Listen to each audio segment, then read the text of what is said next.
9वीं सदी ईस्वी की बात है कि फाराब के एक छोटे से गांव वसेज में एक बच्चा बड़े मुनहमिक अंदाज में अपना सबक याद कर रहा होता है। अचानक उसकी लालटीन या उसकी दिया सिलाई में तेल खत्म हो जाता है। तो ये बच्चा घर से बाहर आता है, शायद चौकीदार फिर रहा हो और वो उससे रिक्वेस्ट करे कि वो एक जगह रुक जाए और वो अपना सबक याद कर ले। वो बाहर निकलता है, चौकीदार से रिक्वेस्ट करता है, चौकीदार वाकई रुक जाता है और ये बच्चा अपना सबक याद कर लेता है। लेकिन देखने में क्या आता है कि अगले दिन भी यही सूरत हाल होती है। ये बच्चा दोबारा बाहर आता है और चौकीदार से रिक्वेस्ट करता है, लेकिन चौकीदार अब की बार एक जगह नहीं रुकता और अपना गश्त जारी रखता है। तो ये बच्चा पीछे पीछे चलता रहता है और अपना सबक याद करता रहता है। जी हाँ, मेरी मुराद है अल-फाराबी, जिनका पूरा नाम था अबू नसर मोहम्मद बिन मोहम्मद तरखान अल-फाराबी। तारीख में इनको अल-फाराबी के नाम से याद किया जाता है, लेकिन पूरा नाम मैंने आपको बता दिया है। ये पैदा होते हैं 870 ईस्वी में फाराब के एक छोटे से गांव वसेज में। इनके जो आबा अजदाद हैं वो ईरानी नस्ल थे, यानी पुराना जिसका नाम फारिस था और आजकल ईरान कहा जाता है। तो ये इसके आबा अजदाद माइग्रेट हो गए थे तुर्किस्तान यानी मौजूदा तुर्की में। तो इन्होंने वैसे ज़्यादातर जो तालीम और ताल्लुम का सिलसिला है इनका फाराब से ही है। इन्होंने फाराब में इब्तदाई तालीम फाराब में हासिल की और बाद में, क्योंकि अब्बासी दौर था और अब्बासी दौर में हम सबको पता है कि बगदाद इल्म हुनर का मरकज़ था। बगदाद में यूनानी कुतुब का तर्जमा किया जा रहा था। अबू नसर अल-फाराबी बगदाद को कूच करते हैं कि ज़्यादा से ज़्यादा अपने इल्म को बढ़ाया जाए। वहाँ पर जाकर वो मुख्तलिफ अलूम व फ़नून से आशना होते हैं, ख़ास तौर पर प्लेटो और इसी तरह सेक्रोटीज़, अफलातून और सुकरात जिसे कहते हैं हम उर्दू ज़बान में, उनसे काफ़ी इंस्पायर होते हैं, उनकी आइडियोलॉजीज से, उनकी बुक से। बाद में ये उनकी यूनानी कुतुब के तर्जमे भी करते हैं। तो जिन जिन फील्ड्स में इनको महारत थी वो फ़िज़िक्स है, इसी तरह रियाजी है और इसी तरह मंतिक है और साइंस और तिब और इसी तरह ख़ास तौर पर मौसीकी के हवाले से अबू नसर फ़ाराबी के मुतालिक मशहूर है कि वो ऐसी ऐसी धुनें जानते थे कि उन धुनों को इस्तेमाल करके किसी भी शख्स को रुला भी सकते थे और हंसा भी सकते थे। पॉलिटिकल वर्क या उनकी कुतुब को देखा जाए तो समरी ऑफ प्लेटोज़ ला है, इसी तरह सियासतुल मदनिया है, इसी तरह आराउल अहलुल मदीनतुल फाजिला है और जवामिउ सियासियात है और इसी तरह इज्तिमाअतुल मदनिया है। ये उनकी मशहूर किताबें हैं। अरस्तू के मुलहिदाना ख़यालात को इन्होंने मज़हब से हम आहंग करने की कोशिश की। इसी तरह उनकी काफ़ी सारी साइंस पर और दूसरे उलूम पर लिखी गई कुतुब का इन्होंने अरबी में तर्जमा भी किया। अरस्तू को आमतौर पर इल्मी दुनिया में आपको पता है कि उस्ताद अव्वल के नाम से उन्हें याद किया जाता है या फर्स्ट मास्टर, फर्स्ट टीचर कहा जाता है, और अल-फाराबी को सेकंड मास्टर, सेकंड टीचर या मुअल्लिम सानी के नाम से याद किया जाता है। अल-फाराबी की इल्म नफ्सियात और तसव्वुफ पर लिखी गई कुतुब आज भी इल्मी हलकों में कदर की निगाह से देखी जाती हैं। आप सिर्फ किताबों तक महदूद नहीं रहे, आपने इंतज़ामी अमूर भी संभाले। शाम का एक इलाका था हल्ब, जिसका बादशाह था सैफुद्दौला। ये उनके दरबार में काजी भी रहे। आपने तकरीबन 80 साल की उम्र पाई। 950 में शाम का दारुल खिलाफत दमिश्क में आपकी वफात होती है और वहीं पे आपको दफन किया जाता है। अब आते हैं करैक्टरिस्टिक्स ऑफ रईसुल अव्वल की तरफ। करैक्टरिस्टिक्स ऑफ रईसुल अव्वल या हाकिम के अंदर जो खूबियाँ होनी चाहिए, जो खसूसियात होनी चाहिए हाकिम के अंदर, बादशाह के अंदर या खलीफा के अंदर, अल-फाराबी कहते हैं कि मुंदरजा ज़ैल खसूसियात होनी चाहिए। और मैं साथ साथ बताता चलूँ कि अल-फाराबी एक मुसलमान साइंसदान थे, मुसलमान फ़िलासफ़र थे। जब वो कोई अपनी थ्योरी दे रहे हैं हाकिम के मुतालिक तो उनके जहन में एक आइडियल शख्सियत है, एक मिसाली शख्सियत है, वो है नबी मुकर्रम सल्लल्लाहु अलैहि वसल्लम। वो तमाम खसूसियात जो नबी पाक सल्लल्लाहु अलैहि वसल्लम में थी, वो चाहते थे कि जो भी हाकिम बने, जो भी नायब रसूल बने, जो भी खलीफा बने, जो भी किंग हो, उसके अंदर ये खसूसियात होनी चाहिए। तो उन्होंने ये खसूसियात बताई हैं और ये भी एक हकीकत है कि वो तमाम खसूसियात किसी भी इंसान में नहीं हो सकती। ये बात अल-फाराबी भी मानते हैं कि किसी भी शख्स में ये खसूसियात मुकम्मल नहीं हो सकती, लेकिन इसके करीब तरीन होनी चाहिए। अच्छा, आते हैं उन खसूसियात की तरफ। सबसे पहले वो कहते हैं कि विज़डम होनी चाहिए। विज़डम, नबी मुकर्रम सल्लल्लाहु अलैहि वसल्लम कितने ज़हीन थे, आप खुद ही देख लें, वो आयतों को कितनी देर तक वो याद रखते थे। और इसी तरह फिजिकली फिटनेस होना चाहिए। नबी मुकर्रम सल्लल्लाहु अलैहि वसल्लम का ये भी बताया फिजिकल कितना फिटनेस में थी, कितने कितने दिन वो भूखे रहते थे फिर भी ठीक, अल्हम्दुलिल्लाह। और इसी तरह वो साइकोलॉजिस्ट होना चाहिए। साइकोलॉजिस्ट मीन टू से नॉट इन दैट सेंस कि उसने साइकोलॉजी पढ़ी हो, उसमें चीज़ों को समझने की उसकी सलाहियत हो, अच्छे बुरे में तमीज़ कर सकता हो, उसके पास अगर कोई आए तो उसे पता चल जाए यार ये सच्चा है या झूठा है, ठीक है। इस तरह उसकी गुड मेमोरी होनी चाहिए। गुड मेमोरी के बाद वेलर एंड ब्रेवरी होनी चाहिए, शुजात होनी चाहिए। वेलर मतलब शुजात और इस तरह ब्रेवरी वो बहादुर हो। اس کی بہترین اگزامپل جنگ عہد میں ہمیں ملتی ہے کہ جنگ عہد میں جب دوبارہ خالد بن ولید رضی اللہ تعالیٰ عنہ پلٹے تھے تو مسلمان پیچھے کی طرف جب ہٹے تو نبی مکرم صلی اللہ علیہ وسلم سب سے آگے تھے. تو یہ تمام چیزیں صاحب طرح کو فلاسفر تھے، ان کے ذہن میں تمام چیزیں تھیں، انہوں نے یہ خصوصیت پھر رکھ دی کہ حاکم کے اندر، کنگ کے اندر، بادشاہ کے اندر، خلیفہ کے اندر یہ چیزیں لازمی ہونی چاہیے.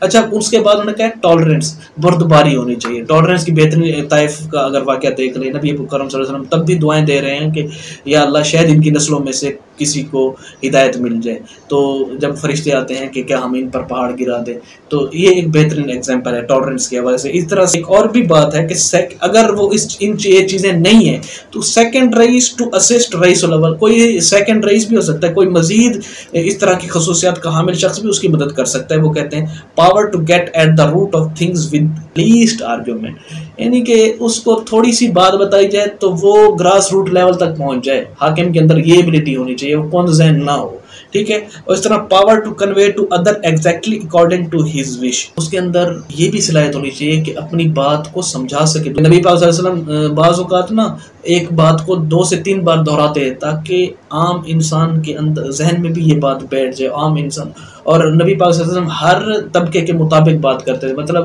جو ایک علمی لحاظ سے ایک اپر لیول ہے ان کے ساتھ کیسے گفتگو کرنی ہے، لوور جو بدو ہیں عرب کے بدو ان کے ساتھ کیسے گفتگو کرنی، یہ نبی پاک صلی اللہ علیہ وسلم میں یہ خاصہ تھا. تو وہ کہتے ہیں کہ کنگ کے اندر بھی یہ ایبلٹی ہونی چاہیے کہ وہ اپنی بات کو باور کرا سکے لوگوں تک. اور اس طرح شننگ آف پلے فلنس، یعنی کہ اس میں عیش و عشرت نہ ہو، سستی کاہلی یہ چیزیں نہ ہو. عیش و عشرت میں سے وہ عورتوں کا دل دادا نہ ہو، عیش و عشرت نہ ہو اس میں، ٹھیک ہے جی. اس طرح لو ٹروتھ ہیٹ لائز، وہ جو ہے نا سچائی کو پسند کرنے والا ہو اور جھوٹ سے نفرت کرنے والا ہو. نبی پاک صلی اللہ علیہ وسلم نے ہمیشہ ساری زندگی مشہور ہے صادق اور امین کے لقب سے آپ مشہور تھے، جھوٹ سے نفرت کرنی چاہیے اسے، کنگ کو، فلاسفر کو. اسی طرح پھر کہتے ہیں control over desire and moderate in eating. States کے حوالے سے اگر دیکھا جائے تو وہ ڈفرینٹ کیٹیگریز میں ڈیوائڈ کرتے ہیں الفارابی.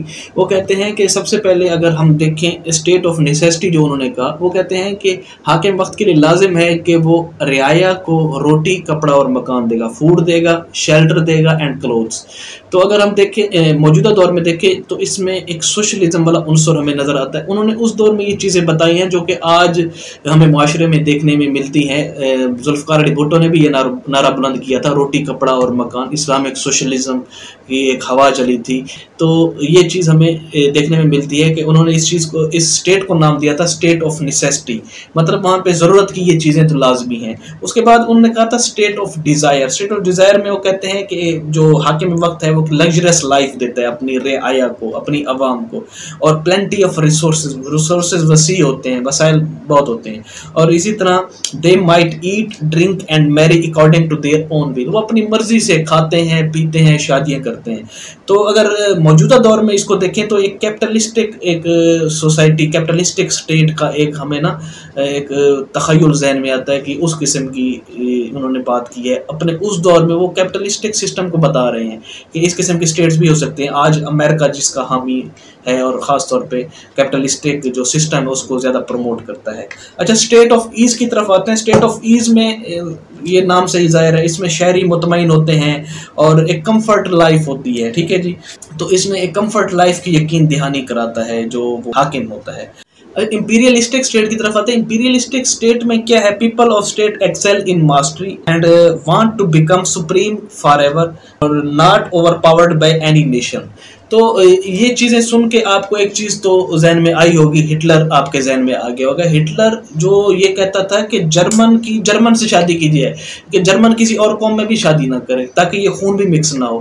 وہ جب وہ تقاریر کرتا تھا وہ ہمیشہ جرمن کی برتری کی باتیں کرتا تھا اور یہ بات کرتا تھا کہ جرمن کسی کے انڈر نہیں رہیں گے. تو ایک فاشسٹ اسٹیٹ ہمارے ذہن میں آتی ہے، ایک فاشزم. اور یہ فاشزم جو 19ویں صدی میں یہ ہٹلر کے بعد ہمیں یہ چیز دیکھنے میں آئی. الفارابی اپنے دور میں فاشسٹ اسٹیٹ کا بتا کے گئے ہیں جس کو انہوں نے امپیریلسٹک اسٹیٹ کا نام دیا ہے، ٹھیک ہے. پھر آتے ہیں وائلڈ اسٹیٹ کی طرف. وائلڈ اسٹیٹ میں کیا ہے؟ The citizen strive for wealth and riches for their own sake or desire. تو اس میں جو ہے نا جو سٹیزنز ہوتے ہیں، جو شہری ہوتے ہیں، وہ خود کوششیں کرتے ہیں، بھاگ دوڑ کرتے ہیں زیادہ سے زیادہ امیر ہونے کی، زیادہ سے زیادہ دولت اکٹھا کرنے کی. اور اسی طرح پھر آتے ہیں ڈیموکریسی کی طرف. डेमोक्रेटिक स्टेट के हवाले से अगर हम बात करें तो डेमोक्रेटिक स्टेट वो होती है जिसमें स्टेट के अफेयर्स को सिर्फ वही लोग ओन करते हैं, वही लोग संभालते हैं जो जिनके पास लैंड हो या प्रॉपर्टी हो। सिर्फ ये डेमोक्रेटिक स्टेट का अगर थोड़ा सा मजीद मुताला करें, ये अरिस्टोटल के दौर में ये डेमोक्रेटिक स्टेट दी थी, जिसका जिक्र अल-फराबी ने भी किया है बाद में। अच्छा, अब टैरनी की तरफ आते हैं। अकॉर्डिंग टू अल-फराबी जो टैरनी स्टेट होती है, इसके जो सिटीजन्स होते हैं ये आपस में ये जुड़े हुए होते हैं, आपस में इनका एक राब्ता वास्ता होता है, इनकी एक फिर मुश्तरका गोल होती है, वो ये होती है कि दूसरी कौम को फतह कैसे किया जाए, दूसरी कौम को हमने फतह करना है और फिर उसकी कामयाबी को हमने इंजॉय करना है, सेलिब्रेट करना है। ये है टैरनी स्टेट। फिर आते हैं डेमोक्रेसी की तरफ। डेमोक्रेसी डेमोक्रेसी डेमोक्रेसी डेमोक्रेसी का जब हम लफ्ज़ पढ़ते हैं तो सीधा हमारे जहन में अमेरिका आता है। बहरहाल अल-फराबी के मुताबिक डेमोक्रेसी में जो लोग होते हैं, it's citizens enjoy the freedom, खुली आज़ादी होती है, उन्हें कोई रोक टोक नहीं है। ठीक है जी। फिर कहते हैं they all are equal and the ruler ruled them with their consent. फिर वो कहते हैं कि जो रूलर उनके ऊपर हुक्मरानी कर रहा होता है, एक हुक्मरान, वो इन्हीं की मर्जी के मुताबिक ही आता है। हमें पता है कि जमहूरियत में, डेमोक्रेसी में अमीर गरीब, छोटा बड़ा, नशई भंगी, हाँ मैं ये कहूँगा कि साफ ज़ाहिर है हमारा जो सिस्टम है, इस्लामिक सिस्टम मजलिस शूरा का, it is different as compare to democracy. Democracy जो अमेरिकन डेमोक्रेसी, हमारी वैसी डेमोक्रेसी, बहरहाल इस पर फिर कभी बात होगी। तो डेमोक्रेसी पे बात हो रही थी, वो ये है कि हर इंसान का बराबर हक होता है, चाहे वो चौकीदार है, चाहे वो डॉक्टर है, चाहे वो पढ़ा लिखा है या अनपढ़ है, वोट कास्ट करेगा, अपने ऊपर हुक्मरान लाएगा और ये हुक्मरान इन्हीं की मर्जी के मुताबिक आ रहा है। ठीक है जी। फिर बाद में उन्होंने ये भी कहा democracy contain both good and bad elements, इसके अच्छे बुरे नताइज हो सकते हैं। ठीक है जी, ये हो गया डेमोक्रेसी। अच्छा, एट द एंड में फराबी का एक जो आइडियल स्टेट है, आइडियल स्टेट अरिस्टोटल ने भी, अरस्तु ने भी दी थी, और बाद में क्योंकि ये अरस्तु से तो इंस्पायर थे, उनसे मुतासिर तो थे, इन्होंने भी आइडियल स्टेट दी। लेकिन मैंने पहले स्टार्ट में बता दिया था कि इन्होंने अरस्तु के मुल्हिदाना ख्यालात को मज़हब से हम आहंग करने की कोशिश की थी। अच्छा, इनकी आइडियल स्टेट क्या है? इनकी आइडियल स्टेट ये है कि he says final and real aim of his ideal state was to make soul happy in this world and hereafter, and man's ultimate goal is how to achieve happiness। वो कहते हैं कि ideal state वो है जिसमें इंसान को वो तमाम चीज़ें मुयस्सर हों जिनको इस्तेमाल करके वो इस दुनिया में और आखिरत में कामयाबी हासिल कर सके, यानी कि उसकी ये दुनिया भी अच्छी हो, उसकी आखिरत भी अच्छी हो जाए, अकॉर्डिंग टू अल-फराबी। अच्छा, Al-Farabi defines his ideal state as one who citizens help each other to obtain by those means of which true happiness is gained. वो कहते हैं कि ये जो आइडियल स्टेट है ना, इसमें जो लोग हैं इनका आपस में इस किस्म का कम्बिनेशन हो कि वो एक दूसरे की मदद करें, एक दूसरे के साथ कोऑपरेट करें, एक हंसी खुशी वाला माहौल हो।